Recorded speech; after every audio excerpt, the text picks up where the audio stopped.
$2.8 billion worth of Bitcoin was laundered in 2019 via crypto exchanges. He was in Cuba, he was hiding from the US authorities. People are seeing Bitcoin as a hedging asset. I mean, if we want to go into this rabbit hole, gold has no intrinsic value as Bitcoin has no intrinsic value. Which, sounds really fun and interesting. Hi, my name is Jackson. And I'm Giovanni. And welcome to Beer and Bitcoin, where we drink beer and we talk about Bitcoin. And all things crypto. Look at that nice steam. Cheers. Cheers. So this month, Bitcoin recorded its best all-time January performance. It started the month at about $7,000 and then boosted up by 30% all the way to $9,300. And this was its best January performance in 7 years. Which means that we should all be kind of bullish for the upcoming years, I guess. Well, January was a great month for Bitcoin. I mean, we saw a lot of really good surges, but why did it surge? I mean, what happened in January that caused these price spikes? So the most important discussion during this last month was whether Bitcoin can actually behave as a safe haven asset in times of troubles, in times of global turmoil. The discussion has been around for a while in the crypto space, I think. But this time there was a specific situation, the crisis between the US and Iran that sparked when General Soleimani was killed by missile strike ordered by Trump. Then Iran retaliated against the US. They launched a missile strike against Iraqi base. In that moment, Bitcoin started surging. When I did my most recent markets video with Data Dash and the Moon, Data Dash said something that I thought was really interesting. He said that Bitcoin does well in times of fear. To put it simple, I would say that Bitcoin tends to do well in fear. Like we've tended to see that over the last few months. And I thought that this applied very nicely to the US-Iran crisis, where there was a fear of war. I mean, there was this chance that the US and Iran was going to create some kind of World War III, and people, were pointing to all the different alliances and everything like that. And there was this palpable fear. Exactly. I mean, it may have not have been, well-founded, but there was the chance that this could escalate into something crazy. Exactly. And then when the crisis was going down, was de-escalating, Bitcoin price also went down a little bit. So it seemed like that as long as the crisis was real, as long as you could feel that, feel the crisis, yeah. Yeah, Bitcoin was going up, and then it went down when the crisis deflated. And that was reflected in the other safe haven assets as well, right? I mean, we saw movements with gold, with crude, with silver. Exactly. And right now we are seeing the same because now there is this overspread fear about the coronavirus outbreak in China. Yeah. So Bitcoin reached the mid 9,000 right after the news started spreading about this coronavirus outbreak, which is also, I don't think, a coincidence. So guys, what do you think? Is the outbreak of the coronavirus related to the last spike in Bitcoin? Tell us what you think in the comments. There seems to be, or there at least appears to be, some sort of correlation between geopolitical events and Bitcoin's price. And that when there are these crises, the price of Bitcoin tends to go up. Even though Bitcoin isn't actually related in any way to geopolitics. I mean, it's not tied to any government, it's not tied to any institution, it's totally financially independent from these things. And yet there is still this correlation. Yeah, exactly. And as far as I understand, it's precisely because Bitcoin doesn't really relate to any other external factors, like, for example, a specific economy or specific geopolitical issues, that people seem to invest, to go to Bitcoin when some of these economies get affected by some problems. I remember, for example, even Argentina. I remember about the inflation in Argentina, the inflation in Venezuela. A lot of people were turning to Bitcoin in those kind of financial, economic crisis in their own countries. Yeah, to preserve the value of their money. Exactly. Let's imagine that you are a citizen of Iran or Argentina or Venezuela with a very grave inflationary situation in your economy. Would you consider put your money into Bitcoin? Let us know in the comment below. Yeah, so when you have these correlations between price and these crises, it raises questions, obviously. And the safe haven question is a really interesting one. But I think foremost, people are seeing Bitcoin as a hedging asset, which explains these price spikes in the two crises. Mm-hmm. What do you mean by hedging asset? So they expect potentially a downfall in the economy due to some sort of global crisis event. And they see Bitcoin as a way to hedge against the traditional financial system that could experience some tension when this crisis occurs. But can we call it a safe haven asset? That's the question, right? Is it actually a safe place to put your money? I mean, it may be a good place to speculate against the economy, but is it a safe place for your money? That's the real question. You had a very interesting interview with Professor Harvey Campbell. Yeah, I enjoyed that one actually a lot, yeah. He had something interesting to say about this specific issue. I think that it was pretty clarifying. Well, he had a number of interesting things to say, but I think the glaring, most obvious point against Bitcoin being a safe haven asset is the volatility. The volatility of Bitcoin is more than 80%. Just because of the volatility, it might be that in the crisis you lose value. And the question is, how much do you lose relative to other assets? That's the key. Because it has to be mentioned that, I mean, people that believe Bitcoin to be a safe haven asset say that Bitcoin, like the main feature of Bitcoin that makes him an ideal safe haven asset are the fact that it's not controlled by a central bank, the fact that it doesn't depend on underlying fundamentals. These are the characteristics, the positive characteristics. But then, as you said, we have volatility, it's a big problem. And another thing that he also mentioned that I thought was a really good point is that we have no historical evidence of how Bitcoin performs during a global crisis. I mean, of course, as you know, Bitcoin was created just after the global economic crisis of 2008. And so we never got to see just how Bitcoin performs in a situation like that. So it has yet to be proven. The trial has yet to happen, you know? And so let's hope for more crises to happen that will test Bitcoin. Mike Novogratz would be proud. I mean, I guess that hodlers will have to be a little bit patient and see. Well, I think that is the nature of most hodlers, right? To be patient. That's a good point. That's a good point. So guys, what do you think? Is Bitcoin a hedge against the economy? Is it a safe haven? Or is it neither of those? What do you think? Let us know in the comments below. Another important character in the space who said something interesting about this is Peter Schiff, the famous gold bug. Of course, the always credible Peter Schiff.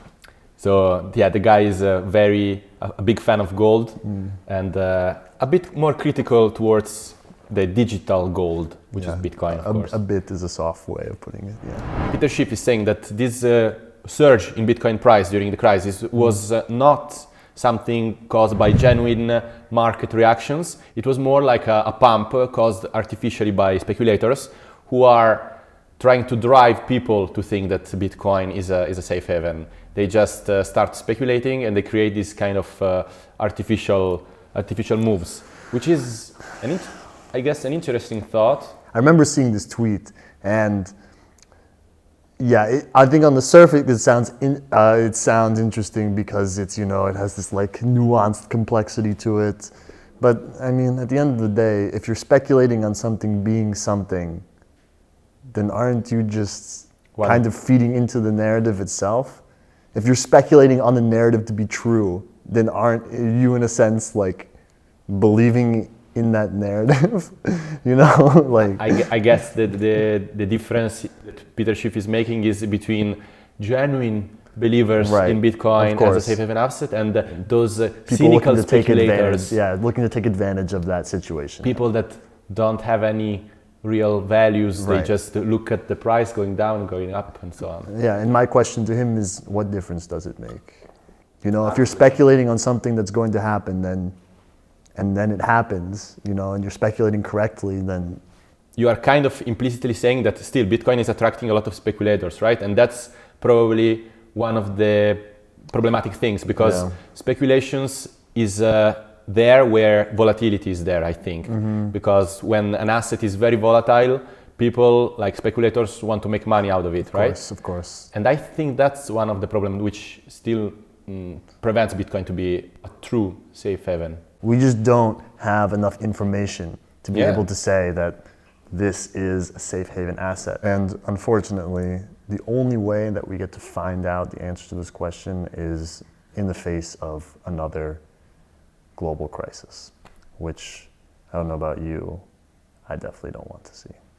So I think it's important just to remind everyone that although Bitcoin doing well is great, it's not great when it's on the backs of deaths or conflicts. Yeah, and I think that Bitcoin should be able to demonstrate its validity independently from this kind of crisis situation. I mean, the technology, I guess, is there. No need to probably ride just on the back of this kind of crisis. And the thing is like for most scenarios and for most events, you just don't know how Bitcoin is going to react most of the time. Exactly. I mean, we saw these few events, as you said, they're not enough to create a substantial narrative. A substantial theory, or a narrative, exactly. There are also cases which actually contradict the narrative. Like, for example, last year, Bitcoin has not always behaved like gold, the traditionally considered a safe haven. Because in the last 2 quarters of 2019, Bitcoin fell from more than 12,000 to 7,000, while gold gained 20% in the same period. So that's another case where the correlation between the two was not there, actually. Right. In response to that, I would say that it's probably more important to look at how Bitcoin reacts to, big geopolitical events rather than simply its correlation with gold. Because as the professor in my interview with him pointed out, gold is not actually a super reliable safe haven asset. True, that's actually surprising. That, he has studied gold for like 2,000 years, and essentially he says that like gold has only been a safe haven asset for like 30% of the time in crisis scenarios. I mean, if we want to go into this rabbit hole, gold has no intrinsic value, as Bitcoin has no intrinsic value. At the end of the day, if an apocalyptic scenario will happen, probably a seed might be more worth than gold one day. Of course, I mean, you can't eat gold, right? Exactly. Or drink it. So this safe haven asset Unlike this theory. Savory beer, this liquid gold, as they say. It's our safe haven. Yeah, it's even yellow. So you've got a choice. You got gold, silver, crude oil, treasury bonds, and Bitcoin. Where do you keep your money? Tell us in the comments below. On January 10th of this year, the EU implemented its 5th anti-money laundering directive, which, sounds really fun and interesting. And it actually is quite interesting. So the EU, in response to the release of the Panama Papers in 2016, has been trying to crack down on money laundering. And this amendment is the 5th amendment to the original directive that was made in response to the Panama Papers. That the motivation for this amendment is to gain greater transparency into the flow of money, specifically in crypto to fiat exchanges and in custodial wallets. So far, sounds good. Well, it depends on your perspective, doesn't it? As the name implies, they want to combat money laundering, and they also cite terrorist financing as a reason for wanting to gain more transparency into the way money is flowing in the cryptocurrency space. Again, I want to be precise and say that this is specifically targeted at crypto to fiat exchanges and custodial wallets. So crypto to crypto exchanges still do not fall under these regulations just yet. There is some reason to have these anti-money laundering regulations because, according to a report from analytics at Chain Analysis, $2.8 billion worth of Bitcoin was laundered in 2019 via crypto exchanges. Which is kind of still a small sum compared to the overall market cap, right? of Bitcoin. Exactly. So this is a very small sum compared to how much money is laundered on a global scale each year. If you are curious to know more about how big is the usage of Bitcoin for money laundering and terrorism purposes, check out our video in our YouTube channel about terrorism and crypto. Terrorist groups have been interested in crypto because it enables almost instant transfers of money across borders without the oversight of a central authority.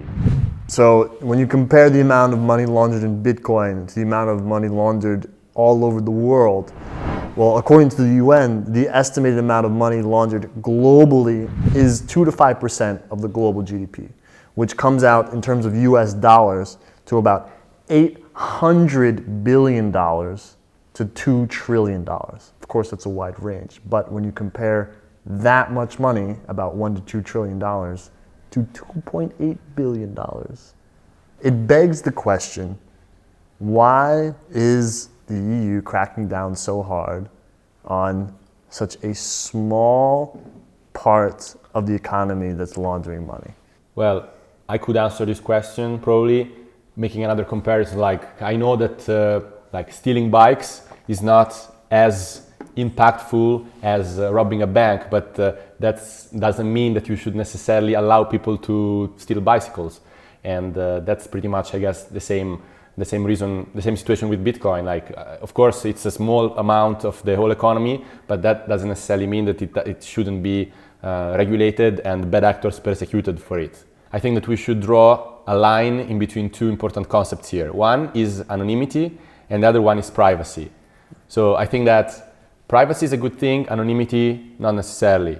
Privacy is basically entrusting your information to maybe a third party. You know that this third party is not going to give out your information to someone else. You trust this third party. Your privacy is still secured. Anonymity is basically when no one can know who you are, what are you doing. Why would you want to be fully anonymous if you don't have anything to hide? Well, I think it depends on, of course, what activities you're getting up to. So, I mean, if you're getting up to illegal stuff, then obviously you want to be anonymous, that's clear. But it also could depend on your perspective, you know. Maybe you are someone who is very distrustful of institutions and of governments. You know, you don't want a government to have your information or a governing body to have your information. You don't want an institution to have your information because the governing body could go to the institution and say, based on these regulations, we need this guy's information and you should be keeping track of it, you know? That actually reminds me of an interview with John McAfee we recorded a few months ago. He was in Cuba. He was hiding from, not hiding, he was just on the run. On the run, exactly, from the US authorities. I'm a firm believer in privacy and even anonymity when it comes to our financial transactions. And he is the typical guy who would probably get mad because of these regulations. Yeah, he would. I mean, John McAfee is a whole other scenario. But I'm saying... Not everybody is like John McAfee, of course. Of course not. I mean, not everyone creates the biggest antivirus company in the world, right? Not everybody is bringing down the US government very soon. But you know, maybe you just don't have any trust in the establishment. Then you would have a reason to hide your identity because you don't want the government to take control of your identity.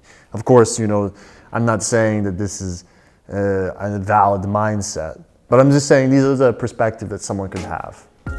Why would you choose to remain anonymous in the cryptocurrency space? Please leave your comments below. What is going to be the main disadvantage for a regular customer after these regulations are put in place in Europe, according to you?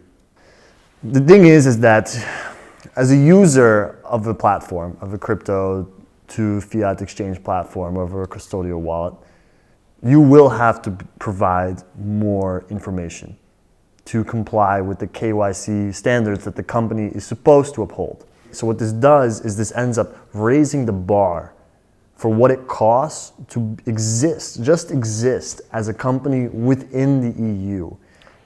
So do you think that this kind of trend reflects a more global kind of trend? I don't want to get outside of the EU just yet because we still have some things that we need to address in the EU. For example, this raising the bar has been clearly apparent with a couple of key cases. For example, there was an exchange called Deribit, which actually split, which was located in the Netherlands, and it split, and the split went to Panama, relocated to Panama, in order to avoid the regulations. They say in their blog post, when they were talking about this, was that they were unsure of how the directive would be implemented. So they made this preemptive move. Okay, so they moved to Panama before the regulation was implemented. Exactly, because they didn't even want to comply. And they say that they understand that the new regulatory framework is there to improve transparency, but they say that this is done by almost fully sacrificing any privacy of cryptocurrency holders, and that all the KYC compliant, all the KYC regulations that they would need to apply would increase the service costs and would be very time consuming for the users. They say they take the angle that it would be a burden to their users and that it would cost them a lot of money to comply with these regulations. Yeah, of course, they have to say that they are doing it for their users, not because they don't want to spend the necessary amount of money for getting regulated. Of course, but I'm skeptical towards this kind of statements. I don't know about you. Sure, you can be skeptical for the statement, but I think the important thing to note is that they left because of the regulation. There's another example of a British company called BottlePay, which closed, and they also said that the type of extra personal information that would be required to collect from our users would alter the current user experience so radically and so negatively that we are not willing to force this onto our community. All right, so it seems that if you don't like regulation, there are going to be less and less spaces where to escape. You can go to it's true. Cuba, and David Carlisle, who is the head of community at Elliptic, which is a crypto forensics company, he says that even if you go to these other third countries, like Panama, for example, that have more crypto-friendly regulations, you could see actually sanctions. He says that he predicts that in 2020 that the U.S. will go into overdrive by sanctioning companies that are based in other jurisdictions and are using crypto. So you said the US? Yeah, the US. Well, this is his prediction. He predicts as a sort of evolution of how regulation will begin to become more and more relevant. Because then these companies will find themselves completely locked out of the biggest markets in the world. Now you're depicting a pretty worrying situation. I started feeling for these companies a little bit, to be honest. At the beginning, I was very, very pro-regulatory. Now I start feeling the pain of these entrepreneurs. Yeah, I mean, of course, it all depends on who's using the companies and why. How do you guys feel about crypto regulations now that you know a little bit more about why they're being implemented and where? Talking about things that made headlines in January, Bitcoin SV, the notorious Bitcoin fork promoted by Dr. Craig Wright, skyrocketed impressively. He got over 100% gains in a few days, and people were wondering what was happening, because it was a massive growth, and after a while it dropped, but it still retained over 100% of its original gains, and people were wondering what's going on. I mean, Bitcoin SV is the Bitcoin SV is connected with Mr. Craig Wright, that you personally know. That I'm personally very good friends with, especially Very good relationship. As everyone in the YouTube comments of my last interview could tell, you know, we are excellent, I think you created very some close friends. Yeah, a real lasting relationship there. To everyone who was commenting on that video, no, I was not disgusted with him. I was just not. you were really appreciating his company.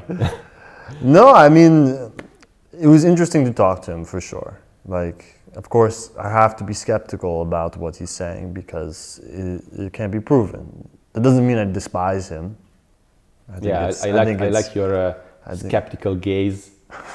It makes people talk a lot. It's a very good mirroring technique. Okay, so apparently this surge in Bitcoin SV. Right, so there were suspicions that the surge was a result of some news, you know, some small news that potentially could have led to Craig Wright being revealed as Satoshi Nakamoto. But it ended up not being the case. Essentially what happened was that there was a bonded courier that was supposed to arrive with some information regarding the Bitcoin that Craig Wright owns. Regarding the Bitcoin that Craig Wright supposedly owns.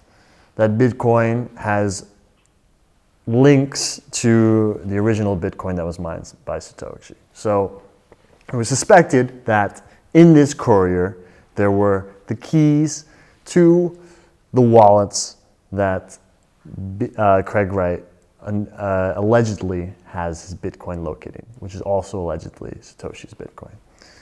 So there's a lot of speculation regarding this. And there is like a very complicated lawsuit that is going on that is probably going on for much longer, I guess, because a couple of years now. Yeah, and we still don't know the end of it. We will know the end of it in April. Yeah, well, we'll know the end of the... Let's see if it's going to be the end of it. I'm personally very doubtful. But given the track record. Exactly. And anyway, like we wanted to ask him personally when he's supposed to be when he's supposed to get the keys of this Bitcoin, if he's gonna get these keys. Well, you ask him. Unfortunately, on this regard, I definitely dropped the ball a little bit. I only asked the if and not the when. So he said that he's 99% sure, 99.9999 and a few more % sure that he's going to receive the keys at some point. So according to him, he's 99.99999% sure that he's Satoshi Nakamoto. Which wonders, you know, what is that 0.0001% of him that's not so sure? But I think he likes to keep this kind of intrigue, you know. He doesn't want people to get too sure about the situation. Of course. Regardless of whether Craig Wright is or is not Satoshi Nakamoto. Yes, the all-important question. Why do we care? Why do we keep giving this man publicity? There are people who believes that if it becomes true that he's Satoshi Nakamoto, then probably Bitcoin SV will become like the real Bitcoin, because of course Craig Wright thinks that Bitcoin SV embodies the original vision of Bitcoin. Satoshi's vision. So I guess that a lot of people think that it's going to have a very big impact on Bitcoin and on Bitcoin SV. Although, to be honest, it's hard to say. Yeah, of course it's hard to say. I mean, everything surrounding Craig Wright is a muddled confusion of statements, allegations. So at this point, I don't know, it would take a lot of effort to really sift through everything and understand what's going on, who he is, and how to approach this whole situation. So guys, what do you think? How much the future of Bitcoin depends on whether or not Craig Wright is Satoshi Nakamoto? Thank you everyone for watching. And next time that we do beer and Bitcoin, please grab your own and we can all drink together.